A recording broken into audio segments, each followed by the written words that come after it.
এদিকে আজ ঈদের দিনে রাষ্ট্রপতি শাহাবুদ্দিন চুপ্পু এবং হাসনাত আবদুল্লাহর খারাপ অবস্থা হয়েছে। বিএনপি এবং জামায়াত কর্মীরা সরাসরি অ্যাকশন নেয় এই দুইজনের উপর। সারা দেশে এই মুহূর্তে রণক্ষেত্র হয়, অসংখ্য মানুষ নিহত হয়েছে। অনেক বছর পর দুজন মুক্ত পুরুষ এবার জাতীয় ঈদগাহে ঈদের জামাতে। একজন বাংলাদেশের রাষ্ট্রপতি মোহাম্মদ শাহাবুদ্দিন, যাকে গত ১.৫ বছরে ঈদের নামাজ পড়তে জাতীয় ঈদগাহে যেতে দেওয়া হয়নি। আরেকজন প্রধানমন্ত্রী তারেক রহমান। ভারতের প্রধানমন্ত্রী নরেন্দ্র মোদী বাংলাদেশের প্রধানমন্ত্রী তারেক রহমানকে পবিত্র ঈদের শুভেচ্ছা জানিয়েছেন। তারেক রহমানকে চিঠি লিখে তিনি বলেছেন, এদেশের অভাগা সাধারণ মানুষের সঙ্গে আমাদের মন্ত্রী কিংবা উপদেষ্টাদের ঠাট্টা তামাশা নতুন কিছু নয়। বিএনপি নেতা শেখ রবিউল আলমকে যখন আমাদের প্রধানমন্ত্রী তারেক রহমান তার হাতে হাসিনাকে বহু অপবাদ দেওয়ার পরও হাসিনা যে দেশের জন্য কিছু ভালো কাজ করেছেন তা স্বীকার করে নিলেন বিএনপির বরিষ্ঠ নেতা মির্জা ফখরুল ইসলাম আলমগীর। তিনি বলতে বাধ্য হলেন, হাসিনার জন্যই আজও দেশের অর্থনীতি সচল। হঠাৎ যমুনায় উঠবেন না তারেক রহমান, কিন্তু কেন? এটা কি স্রেফ ব্যক্তিগত স্বাচ্ছন্দ্য, নাকি এর পেছনে রয়েছে নিরাপত্তার ইস্যু, নাকি ডক্টর ইউনূসের স্মৃতি বিজড়িত যমুনাকে কৌশলে এড়িয়ে যেতে চাচ্ছেন নতুন প্রধানমন্ত্রী? অগণতান্ত্রিক সরকার, ইউনূস সরকার, এরা গণতন্ত্রের ভিতরে ছিল না, অগণতান্ত্রিক ছিল, জুলুমবাদ ছিল। একদিকে সবাই এখন ডক্টর ইউনূসের কুকর্মগুলা সামনে আনতেছে, এবং এই মুহূর্তে পাওয়া সবচেয়ে বড় ব্রেকিং নিউজ, আজকে ঈদের দিনে রাষ্ট্রপতি এবং হাসনাত আবদুল্লাহ রাজপথে বিপদের মুখে পড়েছে। ডক্টর ইউনূসও কিন্তু ঈদ নামাজে গিয়ে অনেক বক্তব্য দিয়েছিলেন এবং তিনিও বিপদে পড়েন। আপনারা সম্পূর্ণ ভিডিও দেখবেন। এই মুহূর্তে রাজপথে যে ভয়াবহ অবস্থা হয়, জামাত বিএনপি মুখোমুখি অবস্থায় এবং বাংলাদেশের রাজনীতির মধ্যে উত্তাল পরিস্থিতি তৈরি হয়। আসুন দর্শক শ্রোতা, আমরা কথা বলাচ্ছি না, আমরা সরাসরি ভিডিওর মূল আলোচনায় চলে যাচ্ছি। অনেক বছর পর দুজন মুক্ত পুরুষ এবার জাতীয় ঈদগাহে ঈদের জামাতে। একজন বাংলাদেশের রাষ্ট্রপতি মোহাম্মদ শাহাবুদ্দিন, যাকে গত ১.৫ বছরে ঈদের নামাজ পড়তে জাতীয় ঈদগাহে যেতে দেওয়া হয়নি। আরেকজন প্রধানমন্ত্রী তারেক রহমান। ২০০৭ সালের পর থেকে দেশের মাটিতে ঈদের নামাজ পড়ার সুযোগ হয়নি তার। শুধু কি এই দুইজন, ১/১১-র ২ বছর এবং শেখ হাসিনার ১৫ বছরের শাসনে বহু মানুষ বন্দী ছিলেন, অনেকে পালিয়ে বেরিয়েছেন। তাদের জন্য এবার মুক্ত পরিবেশে প্রথম ঈদ। সকাল 8:30 জাতীয় ঈদগাহ ময়দানে তাকবীরের ধ্বনি উঠছে আকাশ ছুঁয়ে। হাজারো মুসল্লির মাঝে দাঁড়িয়ে আছেন বাংলাদেশের রাষ্ট্রপতি মোহাম্মদ শাহাবুদ্দিন, ঠিক তার পাশে প্রধানমন্ত্রী তারেক রহমান। একই জামাতে নামাজ ১৯৯০ সালের পর এই প্রথম। স্থানীয় সরকার প্রতিমন্ত্রী মীর শাহে আলম বলেছেন, এবারের ঈদগাহ ঐতিহাসিক। প্রায় ৪০,০০০ মুসল্লি, মহিলাদের আলাদা ব্যবস্থা, বৃষ্টির জন্য প্রস্তুত বিকল্প ব্যবস্থা। কিন্তু মাত্র কয়েক মাস আগেও এই দৃশ্য অকল্পনীয় ছিল। রাষ্ট্রপতি নিজে গণমাধ্যমে দেওয়া সাক্ষাৎকারে বলেছেন, অন্তর্বর্তী সরকারের আমলে তাকে জাতীয় ঈদগাহে যেতে দেওয়া হয়নি। ঈদ উল ফিতর ও ঈদ উল আজহা দুটো ঈদেই নিরাপত্তা বিভাগের মাধ্যমে স্পষ্ট নিষেধাজ্ঞা আসে। যেন বঙ্গভবনে গৃহবন্দী ছিলাম, বলেছেন তিনি। স্বাধীনতার পর থেকে চলে আসা ঐতিহ্য ভেঙে দেওয়া হয়েছিল, আজ সেই বন্দিদশা শেষ। রাষ্ট্রপতি মুক্ত পায়ে ঈদগাহ ময়দানে। অন্যদিকে প্রধানমন্ত্রী তারেক রহমানের আবেগটা অন্যরকম। ২০০৭ সাল থেকে 18 বছর নির্বাসনে ছিলেন। লন্ডন থেকে ফিরে এসে প্রথমবার নিজের দেশে ঈদের নামাজ পড়ছেন তিনি, তাও বাংলাদেশের প্রধানমন্ত্রী হয়ে। এবারের ঈদগাহ ময়দান তার জন্য দীর্ঘ প্রতীক্ষার পর পুনর্মিলনীর প্রতিচ্ছবি। এই দুজনের একসাথে ঈদগাহে যাওয়া তৈরি করেছে নতুন এক ইতিহাস। ১৯৯০ সালের ২৭ এপ্রিল তৎকালীন রাষ্ট্রপতি হুসেন মোহাম্মদ এরশাদ এবং প্রধানমন্ত্রী কাজী জাফর আহমেদ একসাথে জাতীয় ঈদগাহে ঈদের নামাজ পড়েন। এরপর গেল ৩৬ বছর বাংলাদেশে কোনো পুরুষ প্রধানমন্ত্রী হননি, আর তাই ঈদগাহেও দেখা যায়নি। তবে সরকার প্রধানমন্ত্রী হিসেবে তারেক রহমানই হবেন প্রথম ব্যক্তি যিনি রাষ্ট্রপতির সাথে ঈদগাহে নামাজ পড়বেন। ১৯৭৫-এর আগে বঙ্গবন্ধু শেখ মুজিবুর রহমান সংসদীয় ব্যবস্থায় প্রধানমন্ত্রী থাকলেও তিনি কখনো রাষ্ট্রপতির সাথে একই ঈদগাহে নামাজ পড়েননি। কাজেই বাংলাদেশের ইতিহাসে নতুন দৃষ্টান্ত স্থাপন করছেন প্রধানমন্ত্রী তারেক রহমান। শুধু রাষ্ট্রপতি মোহাম্মদ শাহাবুদ্দিন বা প্রধানমন্ত্রী তারেক রহমান নন, এবারের ঈদের মুক্তির আনন্দ লাখো মানুষের। গত ১৭ বছরে দেশের সাধারণ মানুষও যে অন্ধকারে কাটিয়েছে, তাদের অনেকের জীবনেও এই ঈদ নতুন আনন্দের উপলক্ষ হয়ে এসছে। শ্রমিকদের কথা ধরুন, ডক্টর ইউনূস সরকার ক্ষমতায় আসার পর একের পর এক কারখানা বন্ধ হয়ে যায়।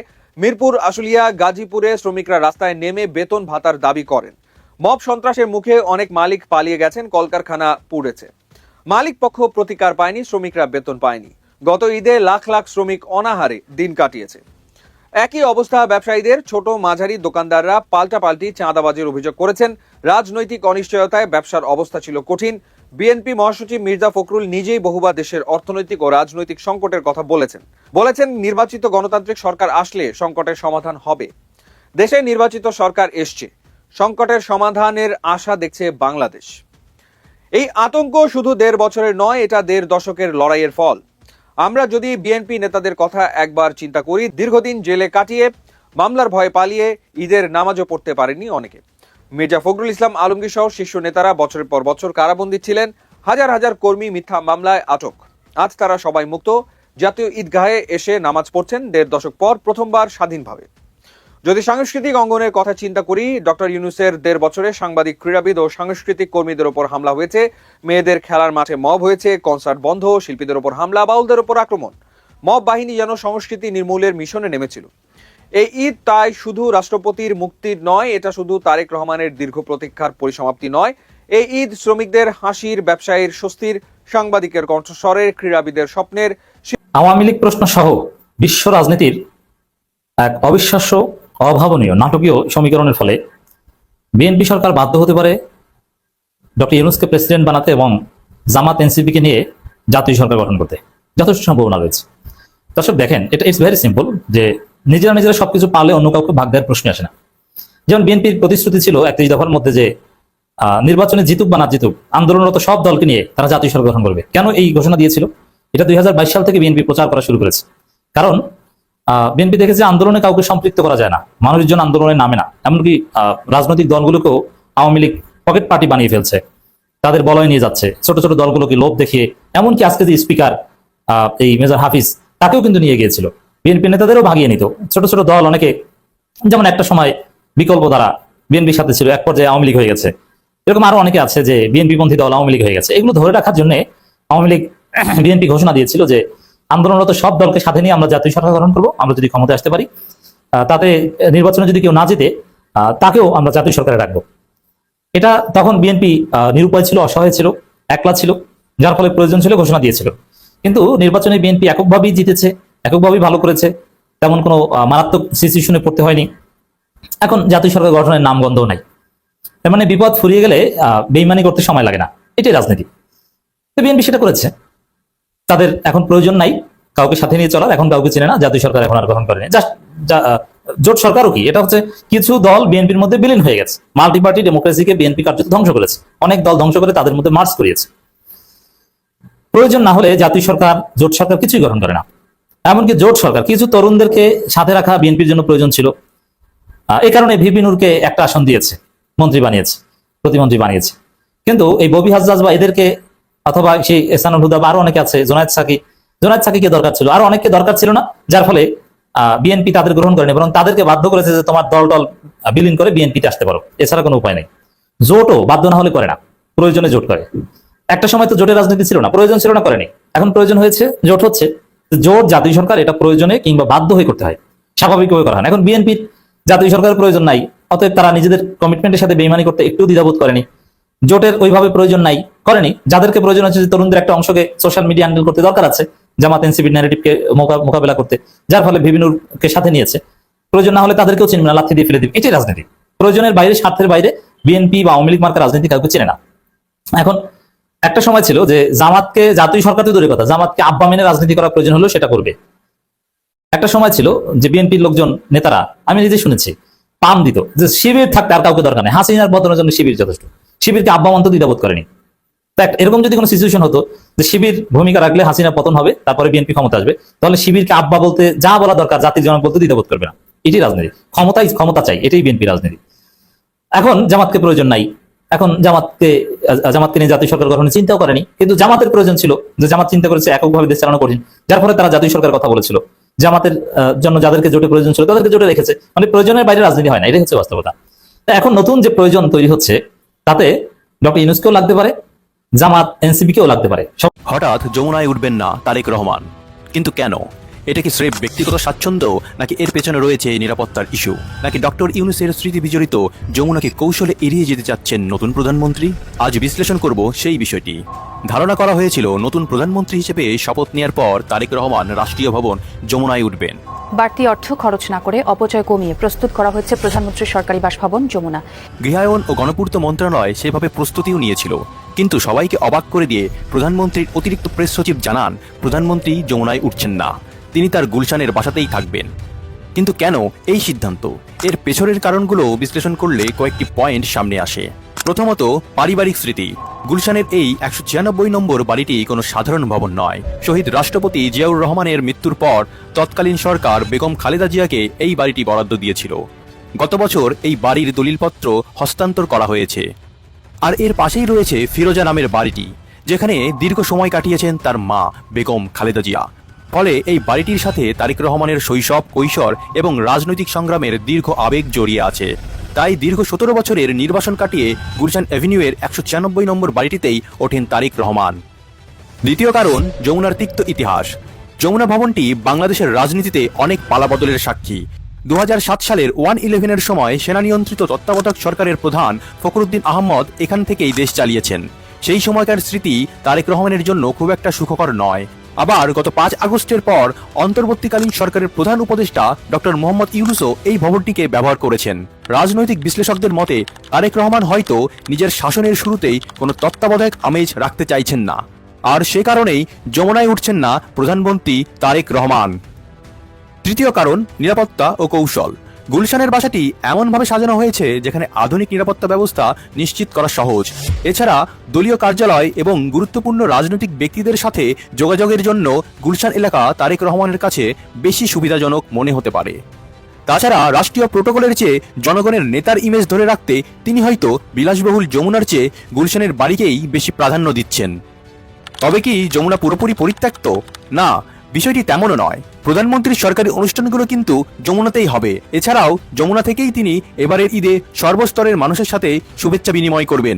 অর্থাৎ যমুনা থাকছে কেবল অফিসিয়াল কাজের জন্য, আর গুলশানের বাড়িটি হচ্ছে তার একান্ত ব্যক্তিগত যাপনের জন্য। বাংলাদেশের ইতিহাসে তত্ত্বাবধায়ক সরকারের প্রধানরা যমুনায় থাকলেও নির্বাচিত প্রধানমন্ত্রীরা সাধারণত গণভবন ব্যবহার করতেন। তারেক রহমান সেই ধারায় না গিয়ে নিজের বাসায় থাকার যে সিদ্ধান্ত নিলেন, তা কি কেবলই সাধারণ জীবনযাপনের অংশ, নাকি এর মাধ্যমে তিনি এক নতুন রাজনৈতিক সংস্কৃতি শুরু করতে চাইছেন, যেখানে ক্ষমতা মানেই বড় অট্টালিকা নয়, বরং সাধারণের কাছাকাছি থাকা?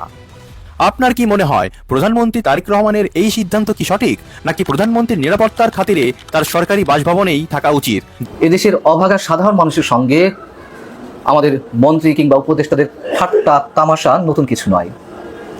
বিএনপি নেতা শেখ রবিউল আলমকে যখন আমাদের প্রধানমন্ত্রী তারেক রহমান তার হাতে সড়ক পরিবহন মন্ত্রণালয়, রেলপথ মন্ত্রণালয় এবং সেতু মন্ত্রণালয়ের মতন গুরুত্বপূর্ণ তিনটি মন্ত্রণালয়ের চাবি তুলে দিলেন, এমন কোনো মানুষ ছিলেন না বা নেই যারা বিস্মিত হননি, অবাক হননি। এবং অনেকে কারণ খুঁজতে দাঁড়িয়ে গেলেন যে শেখ রবিউল আলমের মতন মধ্যম সারির একজন নেতাকে কিভাবে এমন গুরুত্ব সব মন্ত্রণালয়ের দায়িত্ব দেওয়া হলো। বিএনপির মধ্যে আর কোনো অভিজ্ঞ কিংবা সিনিয়র নেতা কি নেই যে যাদেরকে এই মন্ত্রণালয়গুলো ভাগ করে দেওয়া যেত না? এবং শেখ রবিউল আলম এসব মন্ত্রণালয়ের দায়িত্ব পাওয়ার পর থেকে যে ধরনের কথাবার্তা বলছেন, মন্তব্য করছেন, স্রেফ মানুষের সঙ্গে তামাশা। এবং এরকম কয়েকজন মন্ত্রী অন্তত বিএনপি সরকারের এই মেয়াদে থাকলে তারেক রহমান সরকারের পতনটা খুব বেশি কঠিন হওয়ার কথা নয়। এই ঈদকে কেন্দ্র করে মহা কিছু ঘটিয়ে দেওয়া হবে এমন সব নির্দেশনা জারি করা হলো। অতিরিক্ত ভাড়া আদায় করা হলে রুট পারমিট বাতিল করা হবে, জেল জরিমানার হুমকি দেওয়া হলো। কিন্তু বাস্তব ক্ষেত্রে এর প্রয়োগ খুবই সামান্য। বরং কাজে কাজ তো কিছুই নয়, সাধারণ মানুষের সঙ্গে যেন একের পর এক তামাশা করে চলেছেন শেখ রবিউল আলম। একের পর এক চটকদার বক্তব্য দিচ্ছেন, মানুষের কাটা ঘায়ে নুনের ছিটা দিচ্ছেন। গত বছরের তুলনায় এবার ঈদ যাত্রাকে কেন্দ্র করে গণপরিবহনে ভাড়া আদায়ের ক্ষেত্রে যে শুধু মহোৎসবই চলছে তাই নয়, বরং গত 20 বছরের মধ্যে এবার নৈরাজ্য সৃষ্টির ক্ষেত্রে রেকর্ড সৃষ্টি করা হয়েছে, এমন দাবি বাংলাদেশ জাতীয় কল্যাণ সমিতির। তারা রীতিমতো সংবাদ সম্মেলন করে নানান ধরনের তথ্য উপাত্ত আমাদের সামনে তুলে ধরেছে। যেমন ঢাকা থেকে পাবনা এবং নাটোরগামী 500 টাকার নিয়মিত ভাড়া নেওয়া হচ্ছে 1200 টাকা। ঢাকা থেকে রংপুরের 500 টাকার ভাড়া 1500 টাকা, ঢাকা থেকে ময়মনসিংহর 250 টাকার লোকাল বাস ভাড়া নেওয়া হচ্ছে 600 টাকা, অন্যান্য রুটে কোনো কোনো ক্ষেত্রে 250 টাকা জায়গায় 750 টাকা পর্যন্ত নেওয়া হচ্ছে। তো এই যে আপনারা তো দেখলেন এখানে কি কথা হচ্ছে, অনেকেই কিন্তু কথা বলতেছে, অনেকে আলোচনা করতেছে, অনেকে সমালোচনা করতেছে দেশের বিভিন্ন অবস্থা এবং পরিস্থিতি নিয়ে। বিশেষ করে এখানে আমরা দেখতে পাচ্ছি দেশের রাজনীতির প্রেক্ষাপট নিয়ে কথা হয় এবং আজকে ঈদের দিনে যে অনেক ঘটনা ঘটছে বা দেশের রাজনীতির মধ্যে যে অনেক নতুন ঘটনা হয়েছে সেইগুলো নিয়ে কথা হয়ে গেছে। এই বিষয়গুলো দেখে এবং দেশের রাজনীতির প্রেক্ষাপটগুলো নিয়ে আপনার মন্তব্য কি? আপনার গুরুত্বপূর্ণ মন্তব্যটা অবশ্যই আপনারা আমাদের কমেন্ট বক্সে লিখে যাবেন। আর তখন আপনাদেরকে আমরা যা কিছু দেখিয়েছি সব কিছু আমরা সোশ্যাল মিডিয়া থেকে সংগ্রহ করেছি। এখানে আমাদের নিজস্ব কোনো মন্তব্য নেই বা আমাদের নিজস্ব কোনো সিদ্ধান্ত নেই। সর্বশেষ আপনাদের কাছে আমাদের রিকোয়েস্ট থাকবে, আপনারা আমাদের চ্যানেলে নতুন দর্শক হয়ে থাকলে চ্যানেলটি সাবস্ক্রাইব করবেন এবং পাশে থাকা বেল বাটনটি বাজাবেন যাতে করে নেক্সট ভিডিওটা সবার আগে আপনাদের কাছে পৌঁছে যায়। ধন্যবাদ।